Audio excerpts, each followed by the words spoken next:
Chapter 9, Greetings from the Great State of Maine. Some of the high school students drive to school, so I hoped the big black truck would be parked in the lot. There was a black truck, but it was a Nissan Frontier, not large. The high school was small, one story, red brick, and not very old.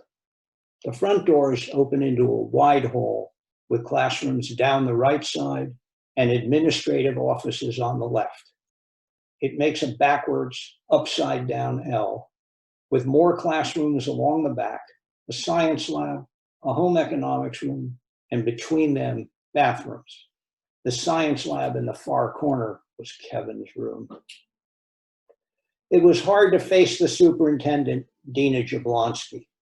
She had pegged me as a troublemaker and a heavy drinker early on in my school career. For a long time, I had proved her wrong. Now I was proving her right. That hurt worse than my head. I waited for her impatiently, almost tearful, because of Kevin's room not being his anymore.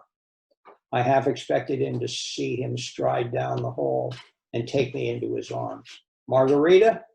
It was Jablonski, and her look made me feel like a child caught playing hooky. No, worse than that. A child caught with pornography in the bathroom, or having sex in the bathroom, or in a classroom. Come on in, she said. I followed her, trying to put my imagination into neutral. What can I do for you? She looked me up and down with distaste. I was wearing civilian clothes, so I wouldn't be instantly recognizable on the school grounds. But I was clean and neat, in spite of how I felt. You look like one of the kids, she said when I didn't respond. It threw me. It could have been a compliment, but probably not coming from her. I need some help, I said. How true was that?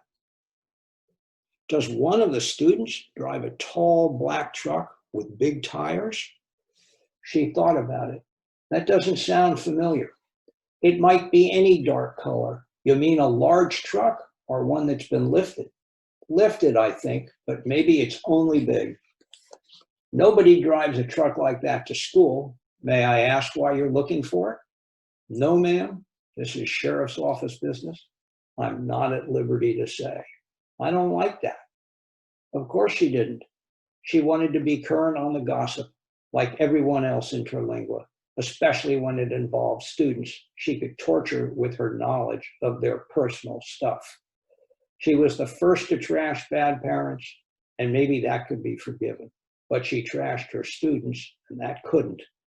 Children needed her to step up and defend them, teach them how to survive in a cruel world, and teach them morality and decency.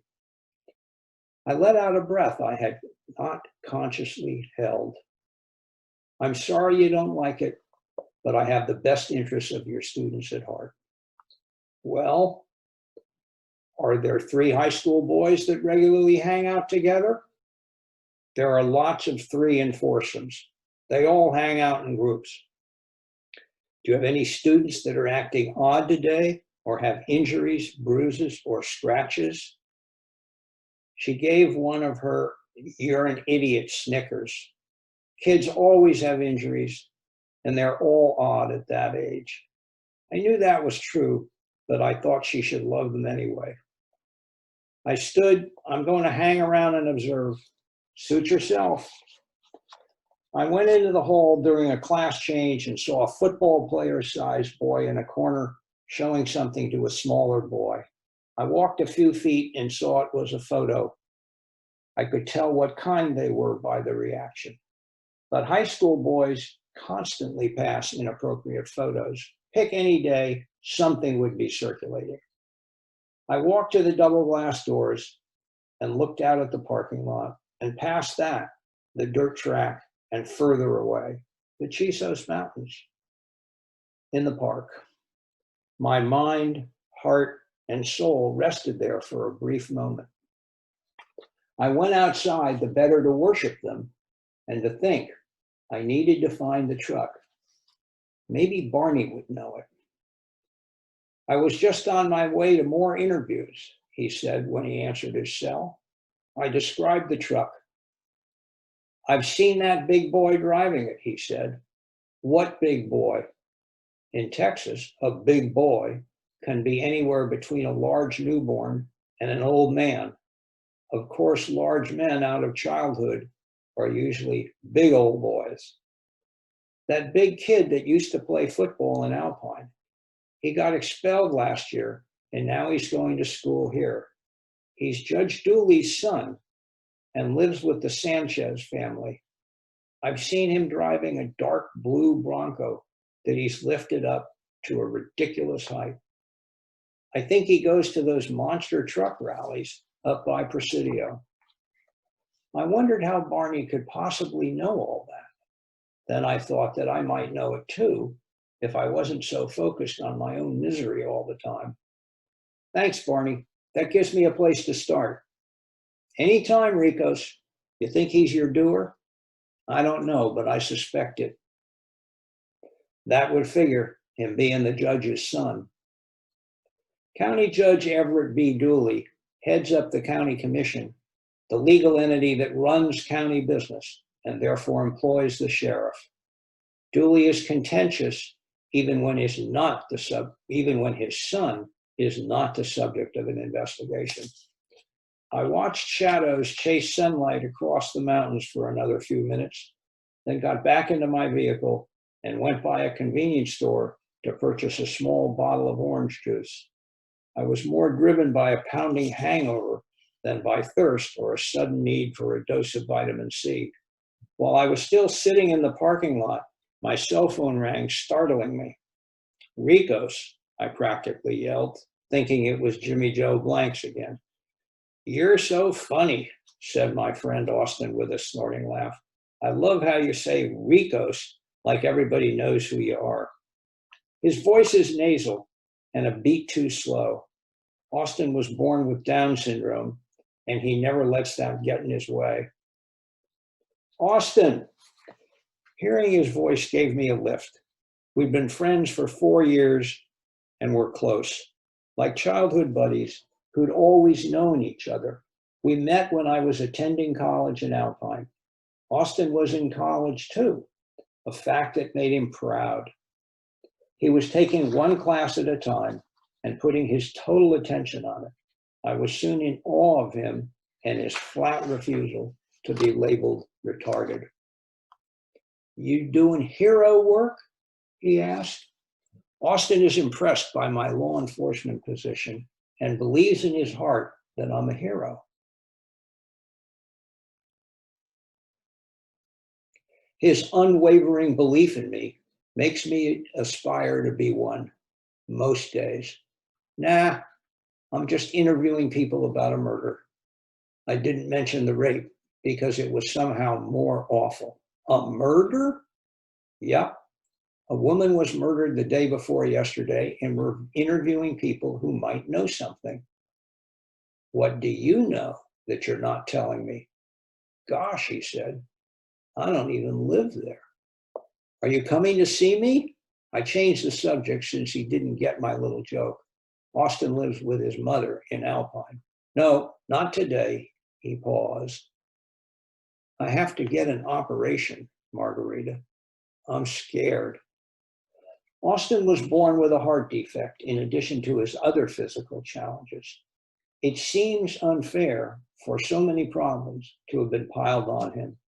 There's nothing I can do about any of it, so I try to accept it as graciously as he does. Don't be scared, Austin. When will you have the surgery? Will you come? He sounded so small and frightened it pained me. I want you to come. Yes, of course I'll come. Do you know the date? No. He hesitated, worried that he couldn't remember the details. My mother will call you later today. Okay? Okay.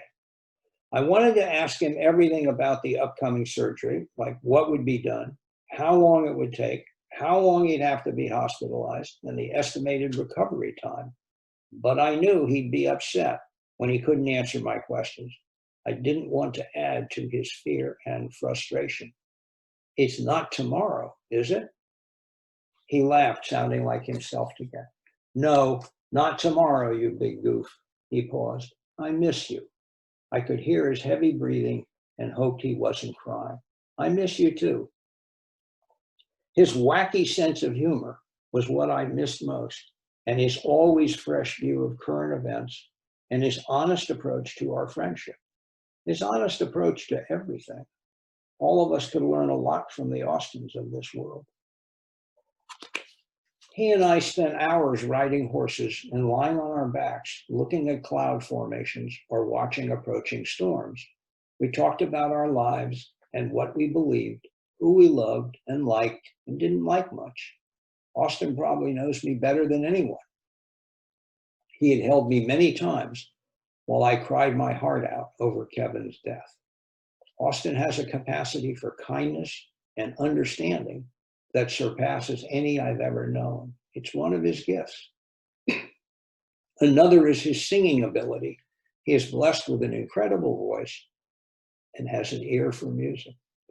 I gotta go to class, Austin said. I'm getting a C. He announced it as proudly as if he were telling me he'd made the dean's list. Good job, Austin. Have your mom call me soon, okay? Okay. Bye, Rita. I sat for a moment worried about him and sad not to be able to see him right away.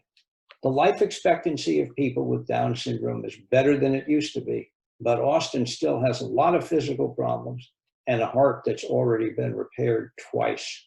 He's only 25 years old. I was still sitting there when another truck graveyard floated by in my memory. I didn't know if it was still there because I hadn't been there in ages.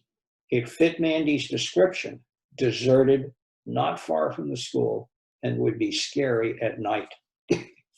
A rough road starts just before the school property, crosses Terlingua Creek, and winds through a private ranch for several miles until it passes an unpaved landing strip. Eventually, it comes out on State Highway 170. That was the route I took, looking for a place I barely remembered. Tracks were everywhere, crossing each other, so following any of them would be pointless. I bumped slowly along the rocks and wet gravel of the creek bed. Along the bank, yellow limoncello and bright white prickly poppies bloomed with abandon. Past the creek, I began looking for likely places to do violent crime. I thought it would be past the few houses that sat along the road. Perverts like privacy, and screaming girls attract attention. On the other side of the houses, the road goes up a steep hill. I went slowly looking for any hint that a vehicle had left the roadbed. Things that are disturbed in the desert tend to stay that way until a hard rain, high wind, or in most cases, the passage of time changes them.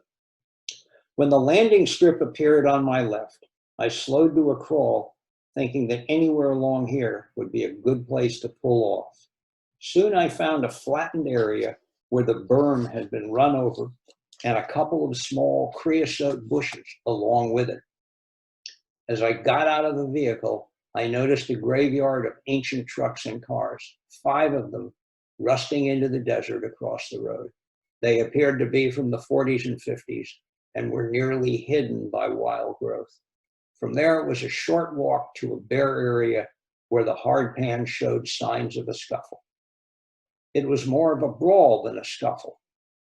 Mandy had fought hard. I found a ripped piece of a man's shirt to prove it.